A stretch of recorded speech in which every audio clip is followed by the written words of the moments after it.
టెక్నికల్గా ఉన్న వాళ్ళని తగ్గించేసి అడ్మినిస్ట్రేటర్స్తో రన్ చేస్తున్నారు. పని ఒత్తిడి కూడా కార్మికుల మీద ఉంది, నిర్వహణ లోపము చాలా ఎక్కువగా ఉంది అనేది కూడా లోపల పనిచేసిన కార్మికులు వాళ్ళు అంటున్నారు మేడం. ఇది మీరు అడిగిందే నాకు చెప్పారు. కాకపోతే ఇది ఏంటంటే ఇది మనం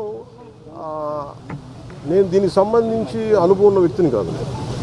కాకపోతే నేను ఏం చేయగలను, ఇప్పుడు మీరు అన్నది ఎంతవరకు అనేది నేను పబ్లిక్ తీసుకెళ్ళగలను. లేదంటే రేపు పొద్దున్న విచారణ ఈ కమిటీ ఏదైతే వస్తుందో వాళ్ళకి మేము చెప్పగలం.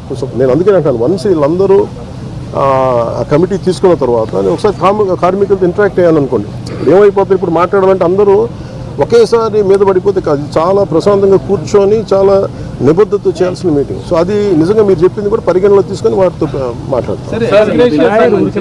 స్టీల్ ప్లాంట్ చాలా వరకు దేశంలో చాలా స్టీల్ ప్లాంట్ ఉన్నాయి, ఎక్కడా లేనంతగా ఇక్కడ ఈ ప్రాంతంలో ఈ స్టీల్ ప్లాంట్లో ప్రమాదాలు జరుగుతున్నాయని కార్మిక నేతలు చెప్తున్నాం. కార్మికులు కూడా ఆందోళన, దీన్ని ఎలా చూడవచ్చు సార్, మీరు ఏమంటారు? నేను స్టీల్ ప్లాంట్ కార్మికులు, మీరు సంఘాలు ఉన్నాయి కదండి, సంఘాలు ఉన్నప్పుడు మీరు కూర్చోబెట్టి వీళ్ళు ఒక్కొక్క ప్రభుత్వం వచ్చినప్పుడు ఒకలా బిహేవ్ చేసే సంఘాలు.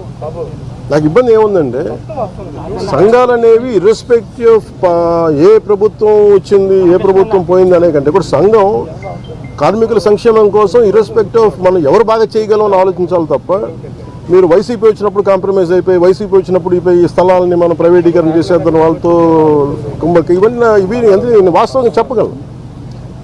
ఆ రోజు నేను కూర్చున్నప్పుడు ఎందుకు ఇంత బలంగా మాట్లాడగలంటే ఆ రోజు నేనే నోరు తెరిచి అడిగితే ఒక్కరు చేయొచ్చు. సో అందుకని మొదటి రక్షణ కవచం ఎవరు?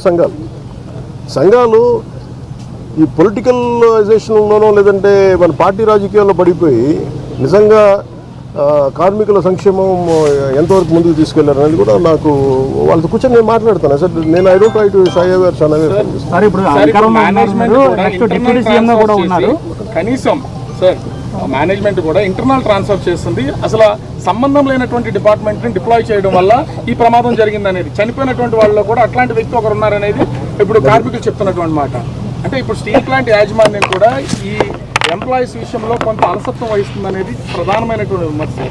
దీని మీద అసలు ఏమన్నా మేనేజ్మెంట్తో మాట్లాడడం కానీ కేంద్రంతో మాట్లాడడం, ఇవన్నీ కూర్చోబెట్టి మనం ఇలాంటి సంఘటన జరిగినప్పుడు మాట్లాడతాం. సంఘటన జరిగినప్పుడు అన్నీ బయటకు నేను అంటానంటే who is the first line of defence ఇక్కడ మీరు చెప్పండి. ఫస్ట్ లైన్ ఆఫ్ డిఫెన్స్ ఎవరు? కార్మిక సంఘాలు, యూనియన్స్. వాళ్ళ పనులు సరిగ్గా చేస్తున్నాయా లేదు ఇవన్నీ వాళ్ళు మాట్లాడాల్సింది. వాళ్ళు ఆ రోజు నేను వచ్చి కూర్చున్నప్పుడు ఒక్కళ్ళు నేను ఇదే చెప్పాను, మాకు ఎన్ని సమస్యలు ఉన్నాయి. ఓకే, మనం అందరం ఇంకా కింద పడతాము, మీద పడతాము, వెళ్తాము, 10 సార్లు ఒక నెగోసియేషన్ జరుగుతాయి.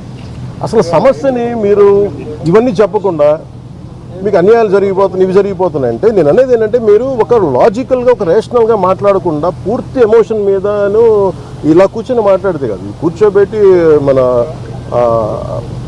లాగ్ బుక్స్ తీసుకోవాలి, ఏమేమి జరిగినాయి, నిజంగా మీరు చెప్పినట్టుగా అడ్మినిస్ట్రేటివ్ జాబ్ని పెంచి స్కిల్డ్ లేబర్ని మనం లేకుండా చేస్తాను. ఇవన్నీ ఏంటంటే మనం ఆఫ్ ద హ్యాండ్ ఇలాగ మనం కూర్చొని ఇది మీడియా ట్రయల్ కాదు, లేదంటే సోషల్ మీడియా ట్రయల్ కాదు. It should be a very deep investigative approach with committee of experts has to happen.